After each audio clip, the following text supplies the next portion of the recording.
विशेष अतिथी माजी न्यायमूर्ती मुंबई उच्च न्यायालय श्रीमती मृदुला भाटकर यांचा परिचय करते. हायकोर्टाच्या न्यायमूर्ती म्हणून न्यायदानाची जबाबदारी पेलणारे स्त्री व्यक्तिमत्व म्हणजे श्रीमती मृदुला भाटकर सर्वांना परिचित आहेत. त्यांनी पुणे विद्यापीठातून कला शाखेची, पत्रकारितेची आणि कायद्याची पदवी घेतली. त्यानंतर 1982मध्ये वकिलीची सनद घेऊन पुण्यात सिव्हिल, क्रिमिनल आणि फॅमिली केसेसच्या माध्यमातून वकिलीचा श्रीगणेशा केला. 2 वर्ष ILS लॉ कॉलेजमध्ये व 1 वर्ष पुणे विद्यापीठाच्या पत्रकारिता विभागामध्ये प्रेस लॉज या विषयाचे अध्यापन केले. 1993मध्ये त्यांची मुंबई सेशन्स कोर्टाच्या न्यायाधीश म्हणून नियुक्ती झाली. काही काळ प्रमुख जिल्हा न्यायाधीश कोल्हापूर या पदावरही त्या कार्यरत होत्या. 10 महिने हायकोर्टाच्या रजिस्ट्रारपदी काम केल्यानंतर 10 फेब्रुवारी 2009 रोजी मुंबई हायकोर्टाच्या न्यायमूर्ती म्हणून त्यांनी पदभार स्वीकारला. अशा प्रकारे 16 वर्षे जिल्हा न्यायाधीश म्हणून आणि 10 वर्षे उच्च न्यायालयात न्यायमूर्ती म्हणून मृदुला भाटकर यांनी न्यायदानाचे काम पार पडले.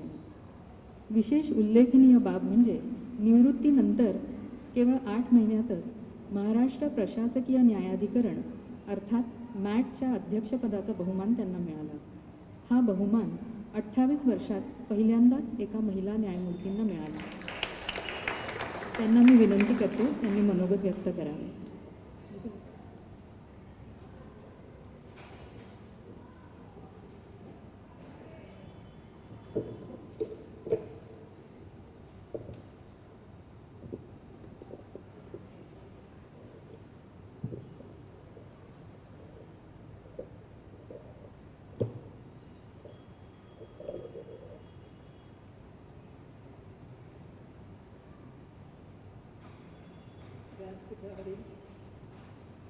माननीय संजय बर्गे, श्रीयुत चितळे, ऐकू येतोय आवाज? मोठ्याने बोलू? गुड. माईक नको? हवा? बर, ठीक आहे. श्रीयुत चितळे आणि दीपक करंजीकर, इथे आज खूप ओळखीचे खूप चेहरे आहेत. मोहन जोशी आहेत, डॉक्टर भाटे आहेत, रजनीताई आहेत, माझी मैत्रीण बागेश्री आहे पारे, विजय आहे गोखले, अशी सर्व मंडळी इथे आहेत. आणि तुम्ही खूप जण सगळेजण इथे बसून आहात बऱ्याच वेळापासून. मी सकाळी 10:30 वाजल्यापासून बसलेली होते कोर्टात. त्यामुळे कारण जवळजवळ 4 ते 5 तास आम्ही दिवसभर जजेस लोक ऐकण्याचं काम करत असतो. तर तुम्हाला थोडासा त्याचा अंदाज येईल. मला जेव्हा करंजीकरांनी सांगितलं की तू ये, तुला पुस्तकाच्या प्रकाशनासाठी यायचं आहे, हे आमंत्रण अर्थातच मी नाही म्हणणं शक्य नव्हतं. कारण दीपक माझ्या नवऱ्याचा खूप जवळचा मित्र आणि आज माझा आणि माझ्या मुलाचा तो सुहृद आहे. दुसरा एक हाही मनात विचार होता की त्या निमित्तानं आपलं अफगाणिस्तानबद्दल जी माहिती आहे ती जास्त, आपलं ज्ञान हे समृद्ध होऊ शकेल. करंजीकरांची पुस्तकं ही वजनदार असतात आणि हे पण पुस्तक किती वजनदार आहे आधी त्याचा मी अंदाज घेतला आणि मग मी म्हटलं की ठीक आहे मी येते. मला त्यांच्या लिखाणात, म्हणजे मी त्यांची सर्व पुस्तकं वाचलेली आहेत आणि त्यांच्या लिखाणात मला एक असं लक्षात येतं की ते खूप अभ्यास करून बऱ्याच गोष्टींचं आपल्याला समृद्ध करणारी अशी माहिती देतात. पण ती माहिती देताना त्याचं एक विश्लेषण त्यांच्या पद्धतीने ते मांडत जातात. त्याच्यात त्यांचे वेगवेगळे हेतू असतातही. त्याच्याबद्दल कदाचित आपली सहमती असेल वाचक म्हणून किंवा असहमती असेल, परंतु एक मात्र तितकंच खरं आहे की त्यांचं लिखाण हे विचारांना एक वेगळी दिशा देतं. त्यांचा एक वेगळा विचार तिथे असतो आणि वाचक तो नक्कीच टिपतो आणि तो तिथून समृद्ध होतो. मी अमेरिकेबद्दल आता अजिबात बोलायचं नाही असं ठरवलेलं आहे, कारण दोन्ही वक्त्यांनी त्याचा वेगवेगळ्या पद्धतीने उल्लेख केलेला आहे. त्यामुळे तो सगळा जो विषय होता तो मी डिलीट केलेला आहे या भाषणातला, आणि मी वेगळ्याच काही 4-5 पॉईंट्स तुम्हाला सांगणार आहे की जे मला वाचक म्हणून ते पुस्तक वाचताना जाणवले.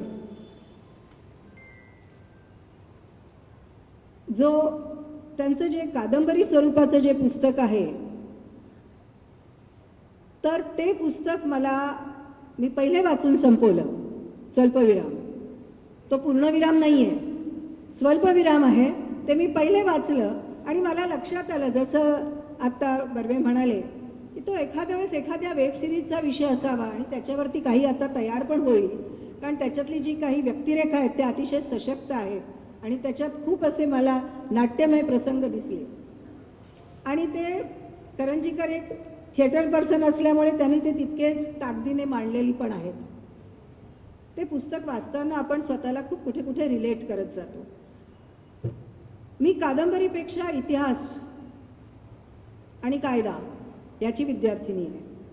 त्यामुळे मी त्यांना सांगितलं की मी स्वल्पविरामापेक्षा मी अफगाणिस्तानवरती बोलीन, अस्वस्थ सूत्रावर. पण त्याविषयी बोलताना आत्ता बर्व्यांनी बरेच उल्लेख दिले की आपली संस्कृती आणि अफगाणिस्तानची संस्कृती यांची मुळं कशी एकमेकांमध्ये घट्ट अशी गुंफलेली आहेत. ते सगळे जे उल्लेख आहेत, कंदाहार, काबूल, गंधार, नंतर आपण राघोबा दादांनी जिथे अटकेपार पेशव्यांचा झेंडा लावला ते अटक, ते सुद्धा तिथे आहे. आणि हे सगळे रेफरन्सेस वाचताना आपल्याला आपण शाळेत वाचलेला जो इतिहास होता तो एकदा परत आठवतो. अशोकाचं साम्राज्य वगैरे सगळं आठवतं.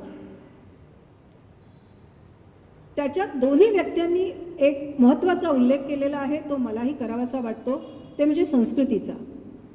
ही जी संस्कृती आहे ती संस्कृती ही सर्वात व्यापक आणि अतिशय खोल जाणारी मुळात संकल्पना आहे. आज अफगाणिस्तानवरती आपण जेव्हा विचार करतो तेव्हा आपल्या मनात आज पहिले संस्कृती येत नाही, तर आपल्या मनात विचार येतो धर्माचा. संस्कृती आणि धर्म याच्यावरती करंजीकरांनी एक अतिशय उत्कृष्ट भाष्य केलेलं आहे. ते त्यांचं भाष्य आहे, ते मला फार भावलेलं आहे आणि मला ते त्यांच्या शब्दात म्हणून ह्या 4 ओळी मी वाचून दाखवणार आहे. कोणताही धर्म संस्कृतीपेक्षा कधीही मोठा असूच शकत नाही. संस्कृतीच्या अतिविशाल अवकाशात असलीच तर धर्म ही केवळ एक घटना आहे. असलाच तर धर्म संस्कृतीच्या प्रदीर्घ वाटचालीतील एक नगण्य असा अंश आहे. पण ज्या संस्कृतीत धर्म जन्म घेतो त्याच संस्कृतीचा तो अखेरीस गळा कसा घोटू शकतो याचं उत्तम उदाहरण म्हणजे भारत, पाकिस्तान आणि अफगाण ही राष्ट्र आहे. मला हे वाचताना फक्त एक सतत मनात एवढंच मला स्वतःला बजावत होते आणि ते मला जे वाटत होतं ते मी तुम्हालाही सांगते. ते असं की मला हे वाचताना मला माझ्या राज्यघटनेचा फार रास्त अभिमान वाटत होता, कारण माझी राज्यघटना आहे ती सेक्युलर आहे. आणि सेक्युलर म्हणजे निधर्मी म्हणजे असं खूप काहीतरी लोकांना वेगळं वाटतं, पण हे खूप बेसिक आहे. मला म्हणून सांगावं असं वाटतं की जिथे सर्व धर्म एकत्र नांदतात, सर्व धर्म समभाव, ती सेक्युलर आहे. म्हणून जेव्हा धर्माधिष्ठित फक्त देश होतो तर त्याची संस्कृती कदाचित हरवते. आणि म्हणून हे मला केलेलं करंजीकरांचं भाष्य हे आपल्यापर्यंत मला आज पोचवणं फार गरजेचं वाटलं. मला डार्क एजचं आपल्याला स्मरण करून द्यावंसं वाटतं की युरोपामध्ये जेव्हा डार्क एज होतं, मध्ययुगीन अंधार युग म्हणतात त्याला, ते असं होतं की जिथे त्यावेळेस फक्त धर्मसत्तेचा प्रभाव होता आणि धर्मसत्ता आणि राजसत्ता ह्यांच्यामध्ये कॉन्फ्लिक्ट तयार झाला होता. पण धर्मसत्ता ही सुप्रीम ठरली आणि त्याच्यानंतर जे काही झालं ते पूर्णपणे हे म्हणजे तालिबानचा काही अंश असलेलं होतं. पण त्यानंतर रिनायसन्सचा जो उगम होता तो अंधार युगानंतर, त्या डार्क एज नंतर सुरू झाला. मला एक असं आठवतं की मला असं हे पुस्तक वाचताना असं लक्षात आलं की आपल्याला काही जी माणसं आहेत की त्यांना इतिहास वाचायला आवडत नाही, त्यांना भूगोल समजला नाही तरी चालतो, पण असं नाही आहे. ज्या माणसांना ह्या दोन्ही गोष्टी आवडत नाही तर त्यांना हे पुस्तक खूप छान उत्तर आहे असं मला वाटतं. कारण इतिहास ही खूप महत्त्वाचा भाग असतो आपल्या जगण्यातला. एक काही वर्षांपूर्वी माझा मुलगा पाकिस्तानी विद्यार्थ्यांना भेटला होता. ते पाकिस्तानी विद्यार्थी होते, ते साधारणपणे एक 18 ते 22 वयोगटातले होते आणि ते जेव्हा इथे आले होते भारतात, त्यांना मुंबई दाखवणं वगैरे त्याचं काहीतरी आणि इंटरॅक्ट होणं असं त्याचं काम होतं. त्यांनी घरी आल्यावरती मला सांगितलं, हर्षवर्धननी मला म्हणाला, आई त्यांना इतिहास नाही आहे. म्हटलं व्हॉट यू मीन? तर तो मला म्हणाला, अगं मी त्यांना विचारलं की तुमचा, असंच आम्ही इतिहासाबद्दल बोलायला लागलो, तशी मी एकदम त्यांना सांगायला लागलो. तर ते म्हणाले, तर मी त्यांना म्हटलं तुमचा इतिहास काय आहे? तर ती मुलं म्हणाली, शिकणारी होती, त्यांनी शाळेत शिकला होता इतिहास. ती मुलं म्हणाली 14 ऑगस्ट 1947 पासून आमचा इतिहास सुरू होतो. तेव्हा माझ्या लक्षात आलं की पाकिस्तान हे इतिहास नाकारलेलं राष्ट्र आहे. इतिहास तुम्ही नाकारून चालत नाही, कारण तुम्ही देश असता तेव्हा तुम्हाला इतिहास नाकारता येत नाही, तर इतिहास समजून घ्यावा लागतो, समजवावा लागतो. इतिहासाच्या चुका परत घडू नयेत म्हणून इतिहास समजून घ्यावा लागतो. आणि नुसतं तेवढंच नाही तर इतिहासाला माफ करावं लागतं. इतिहासाला माफ करणं हे गरजेचं आहे, कारण जर तुम्हाला इतिहास घडवायचा असेल तर.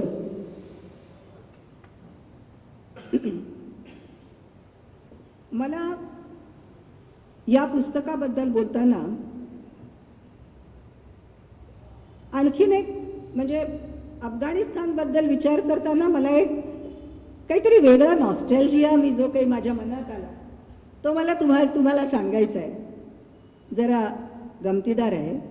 म्हणजे तुम्ही म्हणाल हे काय वेगळंच, तर मला ना हे वाचत अफगाण म्हटलं ना की मला काबुलीवाला सिनेमा आठवतो. आणि मला बलराज सहानी, काबुलीवाला असं आठवतं. आणि तो सिनेमा बघताना ना मला आवडायचं, मी नंतर खूप रडायचे, कारण त्या काबुलीवाल्याला नंतर ती तरुण मुलगी त्याला ओळखत नाही आणि तो काबुलीवाला सारखा तुरुंगात तिचा विचार करत असतो. काबुली चणे म्हणजे काय हे आपण तेव्हा लक्षात आलं.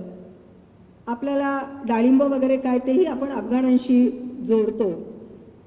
संस्कृतीबद्दल आणि ती रूट्स आपले कसे आहेत हे आधी ऑलरेडी बर्व्यांनी आणि करंदीकरांनी सांगितलेलं आहे. मला आणखीन एक, कदाचित मी बाई असल्यामुळे मला आठवलं, मला अफगाण स्नोची आठवण झाली. कारण माझी एक वेगळी मावस आजी वगैरे होती, तिच्याकडे अफगाण स्नो होता आणि तेव्हा मला काहीतरी अफगाण हे आहे असे नाव मला लक्षात आलं आणि ते मला असं रिदमिकली अफगाण हे मला खूप आवडलं होतं. मग मी आपलं त्यावेळेस ते काय बरं अफगाण स्नो असं म्हणून मी पाहिलं. तर अर्थात आपलं गुगल मम्मी गुगल ग्रँडमा काय जे आहे त्याच्यावर खूप त्याची माहिती आहे, ती तुम्ही जरूर वाचा, ती खूप इंटरेस्टिंग आहे. पण मला जी माहिती होती ती अशी होती की अफगाण स्नो हा 1919ला आपल्या भारतीय माणसाने तो तयार केला. ते तेव्हा काही स्नो बी नव्हतं बरं का, त्यावेळेस ते क्रीम होतं. कुठलंही ते पहिलं क्रीम असायचं आणि ते क्रीम आणलं तेव्हा 1919ला अफगाणमधला जो राजा होता तो आपल्याकडे आला होता म्हणजे 1919 म्हणजे मॉर्ले मिंटो वगैरे असेल आपल्याकडे त्यावेळेस. तर तेव्हा त्या राजाला ते जेव्हा त्यांनी ते सगळं काही कॉस्मेटिक्स दिले आणि दाखवले, नजर केले, तेव्हा ते पांढरं शुभ्र क्रीम बघून तो खुश झाला. आणि त्यावेळेस तो राजा म्हणाला, हो हे हे जे आहे पांढरं, हे बघून मला आठवण येते माझ्या अफगाणमधल्या बर्फाची, स्नो. तर ती जी आठवण येते बर्फाची, तर मला तो अफगाणचा स्नो आठवतो. मग ते लगेच ते पॅटर्नवाला म्हणून ते जे काय त्याचे मॅन्युफॅक्चरर वगैरे होते ते म्हणाले, आम्ही याला जर हे नाव दिलं तर. मग ती राणी म्हणाली, हो द्या. आणि मग त्याच्यानंतर तो अफगाण स्नो झाला आणि मग आपल्याकडे स्नो पावडर सुरू झालं. तर पण त्या स्नो तो कुठे कुठे गेला, तो अफगाणिस्तानमध्येही गेला. पण आज मला त्याचं दुर्दैव असं वाटतं की अफगाणिस्तानमध्ये आज बायकांना काहीच वापरायची अशी परवानगी नाही आहे. आज अफगाणिस्तानमधल्या बायका त्या शिक्षणाला वंचित आहेत. म्हणजे मलाला युसुफझाईसारखी 10 वर्षाची मुलगी ती शाळेत जाते म्हणून तिच्यावरती गोळ्या झाडल्या जातात. तर मग अशा परिस्थितीमध्ये स्त्रियांनी तिथे ते काही स्नो पावडर वापरणं वगैरे, तर ही दूरची बात आहे. घरातल्या घरात काही करत असतील पण बाहेर नाही, कारण इस्लामला ते मंजूर नाही असा तिथे काढला गेलेला अर्थ आहे, त्यांनी काढलेला अर्थ आहे. प्रत्येकाचं धर्माचं इंटरप्रिटेशन वेगळं असतं. आणि म्हणून मला असं वाटतं की जिथे खरं तर बायका म्हणजे स्त्रिया ह्या आत्मनिर्भर आहेत, तर स्त्रियांची आत्मनिर्भरता हे मला असं वाटतं की कुठल्याही संस्कृतीचं, ती संस्कृती किती मॅच्युअर्ड आहे, ती किती आश्वासक आहे, त्याचं ते थर्मामीटर स्त्रियांची आत्मनिर्भरता आहे असं वाटतं. आज अफगाणिस्तान म्हटलं की आपल्याला एक डोक्यात येतच सगळ्यांच्या, तालिबान. करंजीकरांनी खूप त्याचे वेगवेगळ्या पद्धतीत त्याचे उल्लेख आलेले आहेत. त्याच्यात त्यांनी खूप वेगळ्या काही कॉन्सेप्ट्स आहेत, हक्कानी नेटवर्क वगैरे सारख्या, की ते सगळं वाचून ऐकूनच वेगळं वाटतं की अरे पोटॅशियम क्लोरेट, ते तालिबानना बॉम्ब बनवण्याला हे लोक मदत करतात, हक्कानी नेटवर्क, हे काय सगळं वेगळंच आहे. पण तालिबान जेव्हा आपण म्हणतो तेव्हा आपल्या डोक्यात काही विचार येत नाही, आपल्या डोक्यात फक्त युद्ध येतं. आणि हे जे युद्ध येतं अर्थात ह्या सगळ्या बुद्धिबळाचा जो जगाचा पट आहे राजकारणाचा आंतरराष्ट्रीय, त्याच्यामध्ये अनेक देश ही प्यादे आहेत, अनेक घटना ही प्याद्यासारख्या मांडल्या जातात आणि हलवल्या जातात. त्याच्या महासत्ताही वेगळ्या असतात. चीन आहे, रशिया आहे, अमेरिका आहेच. तर ह्या सत्तांमध्ये ते सगळं बुद्धिबळाचा पट चाललेला असतो. पण युद्ध ही आपल्या सर्वांवरती एक टांगती तलवार आहे. आईन्स्टाईननी फार पूर्वी सांगितलेलं आहे आणि ते आईन्स्टाईननी सांगितलेलं जे ते भवितव्य आहे असं मी म्हणेन, आणि ते खोटं ठरू दे हे मी आज म्हणते, परंतु त्यांनी असं सांगितलेलं, तिसरं महायुद्ध हे कुठल्या क्षेपणास्त्रांनी लढलं जाणार आहे, त्याच्यात कुठली अस्त्र वापरली जातील हे मला माहीत नाही, पण जे चौथं महायुद्ध असेल ते मात्र फक्त दगड धोंडे आणि काठ्यांनी लढलं जाईल. काय अर्थ आहे ह्याचा? जगाचं पूर्ण सिव्हिलायझेशन जे सगळं काही कमावलेलं आहे, कुठली टेक्नॉलॉजी अमकं ढमकं सगळं, ते सगळं रसातळाला जाईल आणि आपण परत त्या एका आदिमानवी भूमिकेत आपण पोचलेलो असू, हे आईन्स्टाईन म्हणतो. आज आपण कुठे जात आहोत, त्या युद्धाच्या ह्याच्यावरती कुठे पावलं टाकत आहोत, हे प्रत्येकाने विचार करायला, म्हणजे हा देशाने विचार करायला हवा. आपण भारतीय लोक आपण शांतताप्रिय आहोत. खरं पाहिलं तर आपण तसं युद्ध, जे पहिलं महायुद्ध, दुसरं महायुद्ध, त्याच्या ज्या जबरदस्त झळा आणि त्याचं ते सगळं कोलमडून टाकणारं अर्थकारण, म्हणजे त्यावेळेस मी असं वाचलेलं की तेव्हा ब्रिटिश जेव्हा होतं तिथे त्यांना अन्नधान्यांचं रेशनिंग चालू होतं, तेव्हा त्यावेळेस चर्चिल सुद्धा तिथे रांगेत उभं राहून स्वतःचा पाव घेत असत, असं मी वाचलेलं आहे. खरं खोटं, क्युरेटेड अनक्युरेटेड बऱ्याचदा माहिती आहे. पण त्यांचं भाषण मात्र क्युरेटेड नसावं असं वाटतं.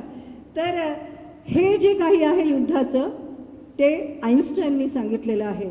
आणि युद्ध हे नेहमी वयस्कर माणसं, मोठी माणसं ठरवतात युद्ध करायचं की नाही.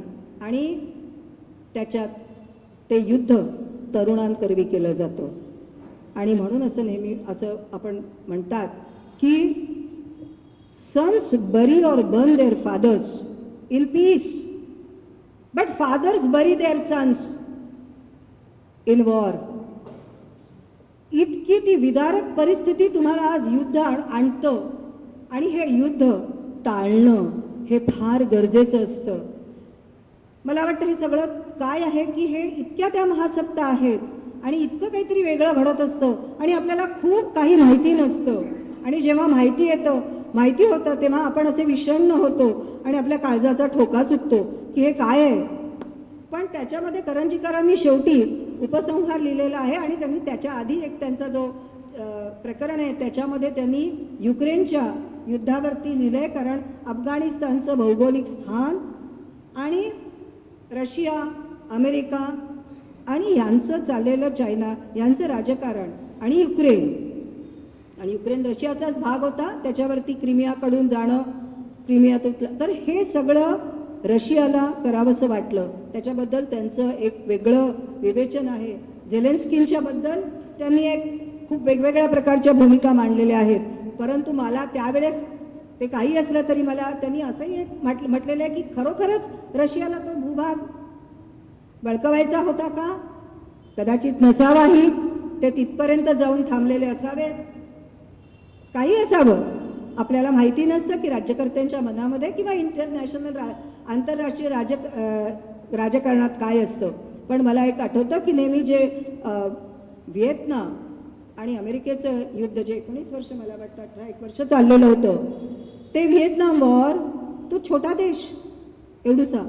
तसंच पॅलेस्टीन आणि अरब कंट्रीजचं वार हे छोटे देश आहेत. पण शेवटी हे छोटे देश आहेत ते लढले. काही असो पण ते लढले. खूप सारे छोटे छोटे देश लढतात. आणि मला आपल्या हे एक त्याच्यात असं म्हणतात की it is not important what is the size of a dog, fighting dog, what is the size of a fighting dog, but what matters is the size of the fight in that dog. तसं आपलं असतं की आपल्यामध्ये लढण्याची जिद्द किती असते, आपण किती ऑप्टिमिस्टिक आणि पॉझिटिव्ह असतो, त्याच्यावरती आपण युद्ध लढू शकतो.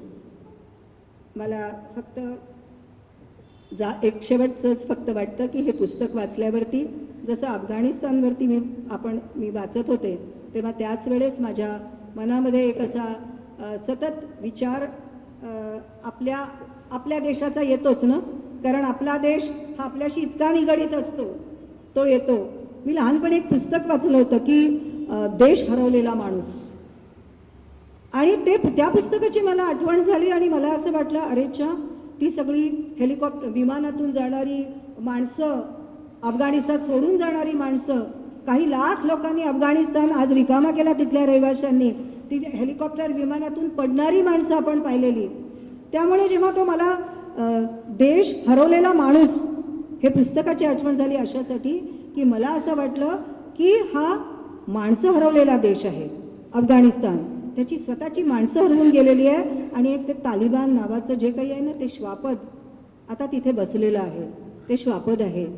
आणि आपल्या देशाचा आपण विचार करतो तेव्हा मला फक्त एवढंच वाटतं की आपण काही ऐतिहासिक चुका केलेल्या आहेत.